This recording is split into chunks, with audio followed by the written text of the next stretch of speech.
Olá pessoal, tudo bem? Me chamo professor Mário Vitor. Estarei com vocês aqui nessa longa viagem sobre os conceitos da geografia. Para a gente falar sobre os conceitos da geografia, é importante que a gente esteja claro que o espaço geográfico, ele sempre será, sempre vai ser o principal palco, ele vai ser o protagonista desse conteúdo. Aonde entendemos que o espaço geográfico ele é um espaço vivo e ele fica fácil da gente compreender porque faz parte do nosso dia a dia. A gente percebe as conexões vivas dentro do espaço geográfico no sentido das transformações, das relações em que nós, seres humanos, sociedade, o grau que a gente dá de transformação na natureza, fica muito interessante isso quando a gente percebe a relação dos termos técnicos, como, por exemplo, território, paisagem, lugar, região, quando a gente percebe isso na nossa própria organização cotidiana, né? Então, a gente vai, daqui para frente, a gente vai dar esse pontapé. Então, o espaço geográfico, ele é o estudo central da geografia. Nada mais é do que a interação, a relação do homem com a natureza, né? A gente vai compreender aqui, deixa eu compartilhar para vocês aqui o início do nosso material aqui. E aqui o nosso primeiro slide, o slide de apresentação, desvendando o espaço. Eu queria que vocês se conectassem com essa temática aí, desvendando o espaço. Desvendando a partir de quando? Como? Então vamos pegar a história da civilização, a história da humanidade.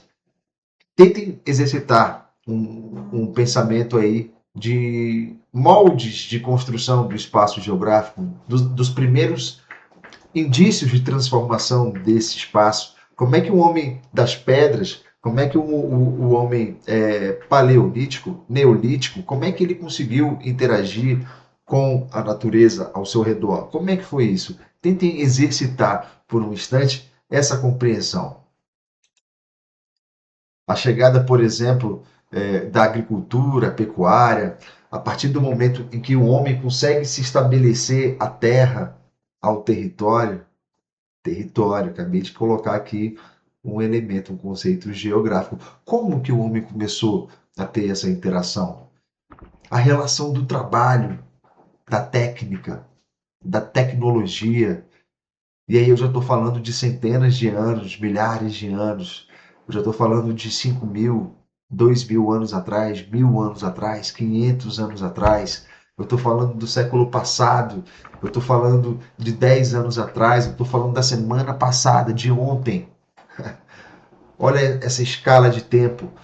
Percebam, exercitem aí essa relação de escala de tempo do que é possível ter sido transformado e como ser transformado. Por exemplo, o PAS 1 aqui em Brasília, para quem for fazer o PAS 1, a banca vai cobrar essa habilidade de vocês, essa interpretação da relação do homem no seu espaço.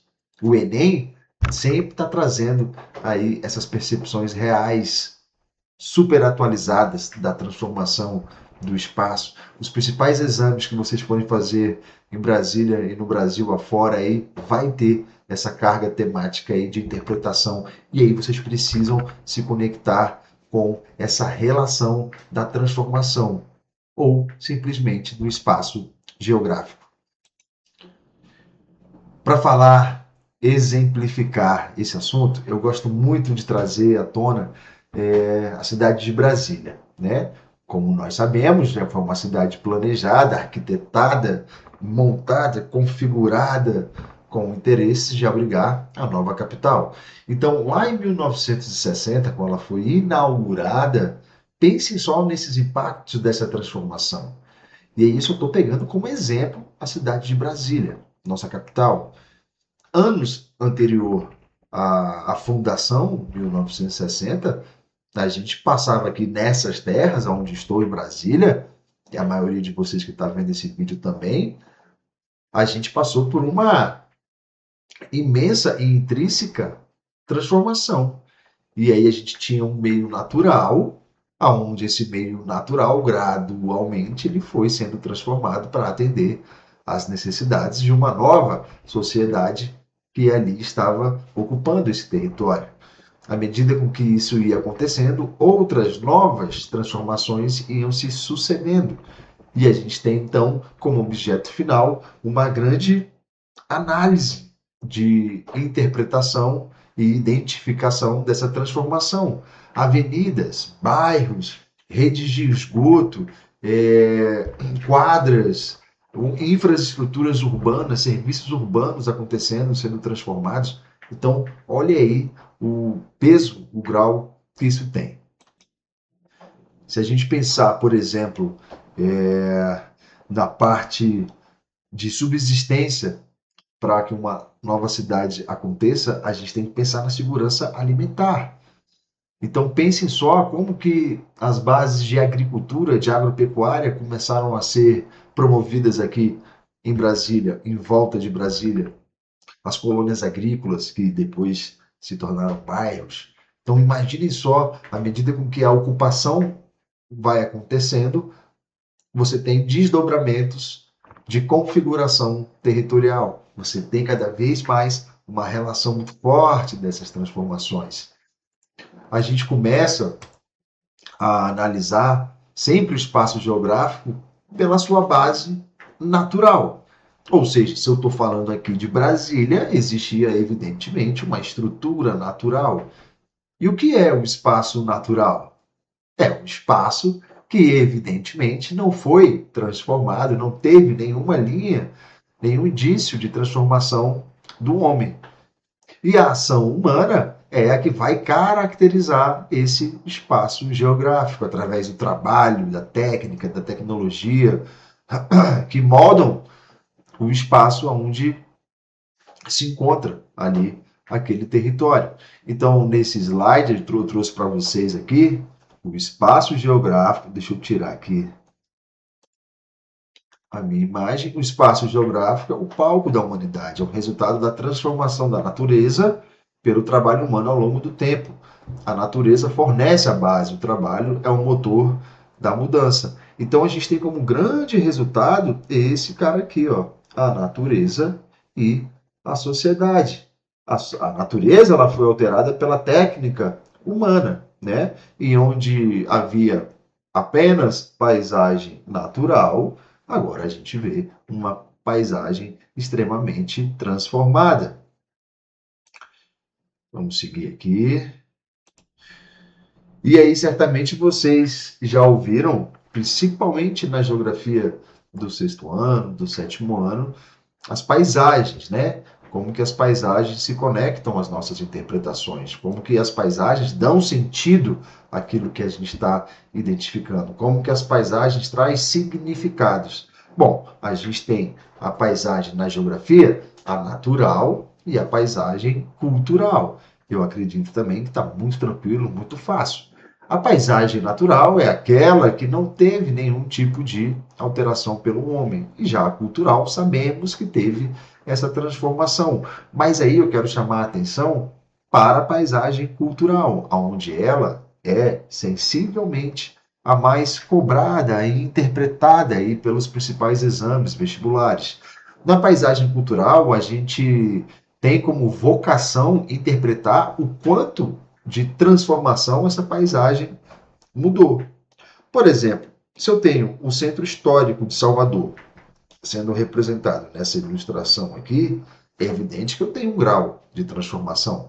Mas se eu pegar, por exemplo, a Grande São Paulo, ou o centro de São Paulo, onde se passou inúmeras e sucessíveis transformações, eu vou ter então um grau de espaço geográfico muito mais intenso e abrupto ali no centro de São Paulo do que propriamente no centro histórico de Salvador, porque centros históricos eles têm por, vamos dizer, vocação, você ter uma preservação daquilo que a historicidade nos revelou. Bom, então a gente tem graus diferentes, escalas diferentes de entender, de mensurar esse espaço geográfico. E aí a gente seguindo em frente aqui, a gente tem o conceito de lugar. Olha aí que interessante. O que que é um lugar? Se eu perguntar para vocês, o que é um lugar? Vocês estão no meio da rua e vocês aleatoriamente vão ser entrevistados e perguntam para vocês: o que é um lugar? Qual é a resposta instintiva, natural? O que vocês vão responder de bate-pronto sobre o que é um lugar? Pessoal, um lugar, ele tem, tá? Por obrigação, ele tem que ter um vínculo. E esse vínculo pode ser tanto positivo quanto negativo. Por exemplo, locais com grandes aglomerações pode ser um lugar muito atrativo para um determinado grupo de pessoas. Já para outro grupo de pessoas, um lugar que tenha poucas pessoas já seria um lugar ideal. Ou não. Vamos lá. O lugar é um espaço dotado de significado, identidade, afetividade. Ele não é apenas uma localização, um marcador, uma coordenada geográfica. Por exemplo, eu frequento a mesma padaria há uns 25 anos, aproximadamente. E nessa padaria, o que chama muita atenção é porque todos os colaboradores, todos os funcionários ali dessa padaria, eles conseguem se conectar muito forte com os clientes que ali estão, porque os clientes que ali estão são, em sua grande maioria, clientes que cresceram ali, se desenvolveram ali no bairro, que tem uma representação muito forte de identidade nessa padaria, e aí você tem um vínculo de afeto muito forte. Então, a padaria onde eu gosto de tomar um café, fazer um lanche, ele é um lugar muito significativo para mim. Eu adoro. Mas falar dessa padaria é interessante porque teve uma oportunidade que um parente meu, lá do Rio de Janeiro, esteve em Brasília, e aí eu fui apresentar essa padaria para esse parente. E aí ele detestou a padaria. Ele falou, que lugar ruim, comida ruim, não gostei daqui. Porque ele tem como uma referência a padaria, os lanches, os salgados lá da cidade dele, lá no Rio de Janeiro. E ele não gostou muito, não curtiu muito, não achou legal. Então, vejam, percebam, um lugar é uma dimensão do espaço aonde a gente cria laços afetivos, a gente cria uma identidade, uma familiaridade e a forma como a gente percebe ele vai definir se a gente gosta ou não daquele lugar, evidentemente. Então, por exemplo, a minha casa, a nossa casa, é um lugar onde a gente cresceu, o bairro onde a gente cresceu, costuma-se, então, a gente ter uma relação de lugar muito forte, porque tem uma afetividade, não é só apenas um ponto no mapa. E aí, ao mesmo tempo que esse lugar é importante para mim, possa não ser importante para vocês que estão aqui nos acompanhando. O mais importante é vocês entenderem que a conexão vai muito da individualidade, de como a gente percebe essa localidade, esse lugar.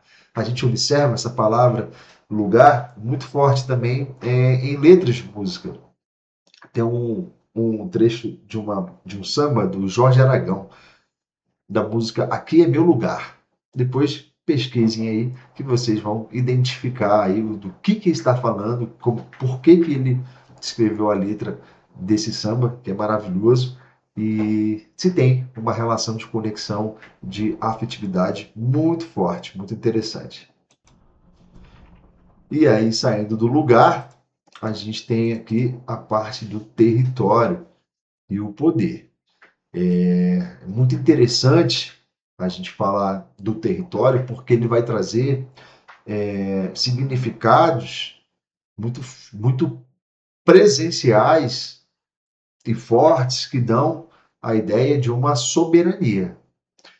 E esse território, ele não é 100%, mas geralmente ele vem acompanhado de relações de poder. E quando há ausência de relações de poder, esse território ele fica vulnerável E um território vulnerável é um território que possa ser palco de conflitos. E aí eu não estou falando apenas conflitos da atualidade, eu estou falando de conflitos que cercam, permeiam a história do homem. Bom, falar de território é falar de um espaço delimitado, é falar de um espaço definido, onde você tem a posse, onde você tem a soberania, onde há relação de fronteira, relação de limites, e nesse processo a gente tem uma relação de identidade. Eu gosto muito de trazer essa parte da geografia de território, por exemplo, para jogos de futebol. Então, se a gente pensa em jogos de futebol, e eu quero que vocês exercitem comigo aí esse pensamento. A gente tem 11 jogadores, né, num time profissional, e tem um estádio de futebol. E eu pergunto para vocês, qual é a diferença de jogar, por exemplo, um time do Rio de Janeiro, se esse time jogar lá no Rio Grande do Sul, que também vai ter um estádio de futebol, um gramado, que vai proporcionar 11 jogadores de cada lado ali. Qual que é a diferença? A gente pode citar a torcida local? Sim, claro, evidentemente. Mas é só a torcida local? Será que aquela atmosfera relacionada àquela localidade, naquele estádio, vai contar quando o time for jogar? O que vocês acham? Principalmente considerando aqueles jogos de mata-mata, né, que joga na casa de um, depois vai lá e joga na casa de outro. Olha aí uma interpretação de território muito forte. Olha lá, pessoal, o território ele vai além do espaço físico. Ele é definido pelas relações de poder, soberania e controle. Quem domina o território domina o espaço e seus recursos. Esse território, quando a gente tem uma ação dentro desse território, essa ação ela vai criar um subtermo para o território, que chamamos de territorialidade, que aí entra esse exemplo que eu acabei de citar do futebol. É um sentimento de pertencimento, é de controle de uma área, a uma identidade ligada a um espaço ocupado. Você tem uma signologia muito forte ali. Por isso que os times de futebol não abrem mão de jogar nas suas casas, porque você tem ali um, um perfeito exemplo dessa identidade. E aí a gente tem um outro carinha que é bem parecido o significado, que tem um nome bem parecido também, que é a territorialização. É um processo de marcação, ocupação, organização do espaço, né? Aqui a gente tem um exemplo, demarcação de terras indígenas no Brasil, onde eu estou trazendo essa imagem aqui. Se a gente observar, ligando o futebol, por exemplo, torcedores de um determinado time que tem o costume de ir no mesmo bar, restaurante, para ver os jogos desse time, né? E aí esses torcedores, eles levam as bandeiras, bandeirolas, eles levam lá os artefatos desse time para que eles possam ter essa representação naquele local em referência a esse time. Então tá aí um exemplo de territorialização. Quantos de nós já não fizemos isso, familiares e etc, né? Então é bem comum essa situação. E aí, juntamente a essa relação de territorialidade, territorialização, a gente vai ter outros desdobramentos também, que seriam, por exemplo, movimentos migratórios, a gente teria interação entre novos espaços, a gente teria a palavrinha parecida também, que é a desterritorialização e a reterritorialização, e aí fiquem atentos que algumas universidades, tipo a de Brasília, adoram usar esses termos aí, ora em textos, fragmentos de textos, enunciados, opções de resposta. Então, fiquem atentos aí. O movimento migratório é uma dinâmica territorial, a gente considera o êxodo rural o maior desses movimentos, né? No êxodo rural, que é provocado por vários fatores, entre eles a mecanização no campo, que faz com que trabalhadores rurais acabem saindo de suas terras em direção às cidades, porque a tecnologia, o fator tecnologia, acaba suprindo uma demanda de trabalho que era até então braçal. E aí a gente tem esse movimento dos territórios. A gente tem aqui a integração de novos espaços, né? A adaptação em polos industriais urbanos. Observe, a cada dia, ano, década que se passa, alguns agrupamentos de países, como o Brasil, a gente vai ficando cada vez mais industrializados.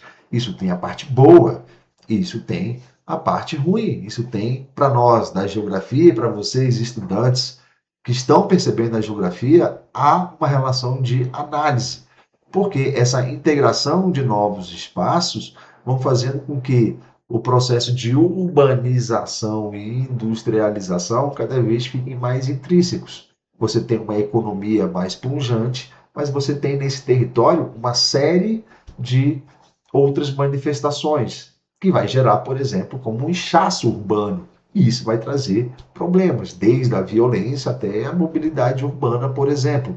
Então, a integração de novos espaços que vem acontecendo, se a gente considerar o êxodo rural e considerar que cada vez mais o desenvolvimento econômico e industrial, esses novos espaços vão sendo criados e a gente vai ter os dois tipos de impactos muito fortes, tanto o positivo quanto o negativo. E isso vai desdobrar para esse carinha aqui, ó, a desterritorialização. O nomezinho é esquisitinho, né? Mas vai ficando com maior sentido a partir do momento que a gente vai conseguindo interpretar o nome com alguma manifestação, né? Então, a desterritorialização é quando a gente tem a perca de vínculo com o território de origem, enquanto a territorialização é justamente a gente ter essa conexão, essa relação muito forte de pertencimento e identidade. A desterritorialização é um movimento oposto.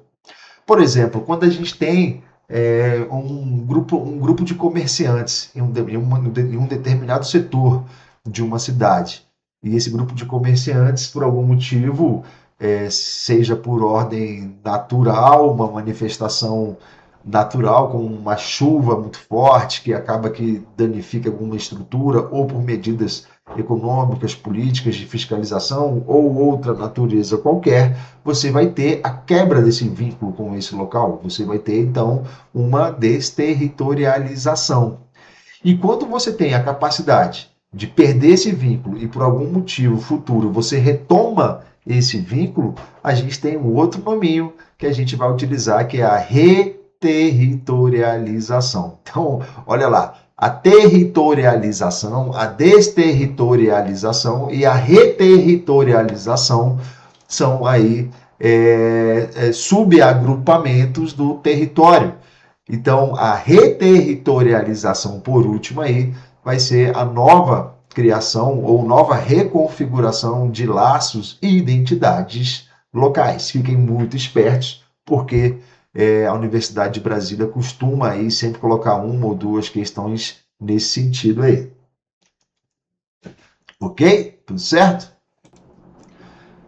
Legal, vamos seguir em frente aqui. Agora a gente chega na parte da região, da regionalização. Pessoal, bem tranquilo, né? Essa parte, porque a gente já entende nas premissas lá da geografia do sétimo ano que a região é um recorte do espaço onde a gente tem ali critérios em comuns. Quando a gente fala, por exemplo, no nosso dia a dia, quando a gente fala, olha, evita aquela região, porque aquela região tem um congestionamento terrível no horário de pico, ou evita aquela região, porque aquela região tem uma má iluminação pública, onde pode favorecer ali a ocorrência de assaltos ou qualquer outro tipo de violência. Ou se eu falar, por exemplo, olha, aquela região é muito bacana, você tem ali uma concentração de bares, restaurantes, você tem entretenimento, você tem atividade física ao ar livre, você tem ali um parque, você tem ali nessa região uma facilidade na mobilidade urbana, etc. Você cria, portanto, critérios comuns a essa região. E esses critérios, dentro da geografia, podem ser naturais, econômicos, culturais, físicos, demográficos. A gente tem uma imensidão de critérios geográficos que possa ser utilizado na definição dessa região. Né? É uma ferramenta, as regiões são ferramentas de análise que facilitam ali os estudos para que a gestão pública, principalmente, possa autuar.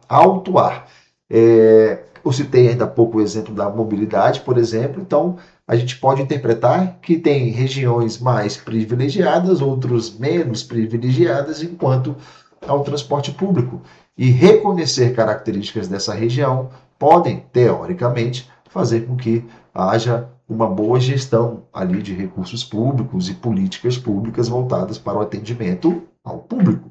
Então, a região passa aí por essa arte de classificar. A gente tem essa região clássica, a regionalização clássica do IBGE, que nos favorece muito a essa interpretação, como eu acabei de falar. Se a gente pensar, as regiões do Brasil, segundo o IBGE, elas possuem o mesmo nível de integração econômica? Elas possuem o mesmo nível de integração cultural? E aí, para todas as respostas é não, porque cada região vai ter a sua peculiaridade muito forte, né? Bom, aqui nesse material, a natureza e o espaço natural, vocês, acredito, também está muito tranquilo. Deixa eu botar aqui só na nossa imagem a natureza e o espaço natural, né? Nessa imagem aqui, a gente pode observar, desculpa, a gente pode observar aqui de uma forma bem legal a natureza, ou seja, a estrutura de relevo, a vegetação, a hidrografia, juntamente com a intervenção humana através dessas rodovias aqui, né? O espaço natural é a base física da sociedade. Com o avanço tecnológico, a intervenção humana se acelerou, gerando muita degradação e também abrindo portas aí, por que não, para as possibilidades de desenvolvimento sustentável. Bom, pessoal, está muito tranquilo, né?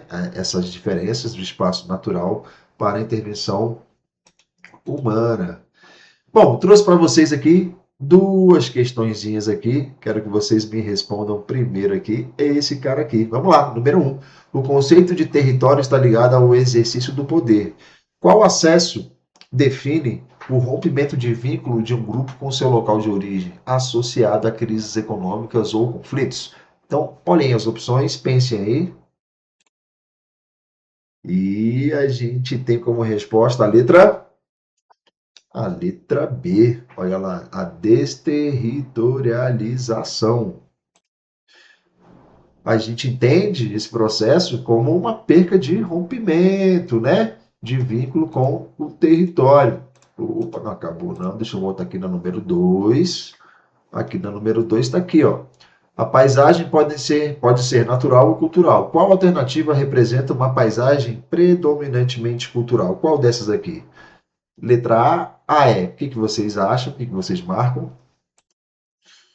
Quem marcou aqui a letra C, ó, a estrutura urbana e viária de Brasília. Ela foi totalmente construída pelo homem, né? Pessoal, foi um prazer estar com vocês. Mais uma vez, o professor Mário Vitor. Acredito que estaremos nas próximas também. Vamos trazer outros materiais, vamos trazer muita interação. E é isso, pessoal. Através desse material, a gente pôde trabalhar aqui alguns dos principais conceitos fundamentais da geografia. Tá? Obrigado e até a próxima. Valeu, gente.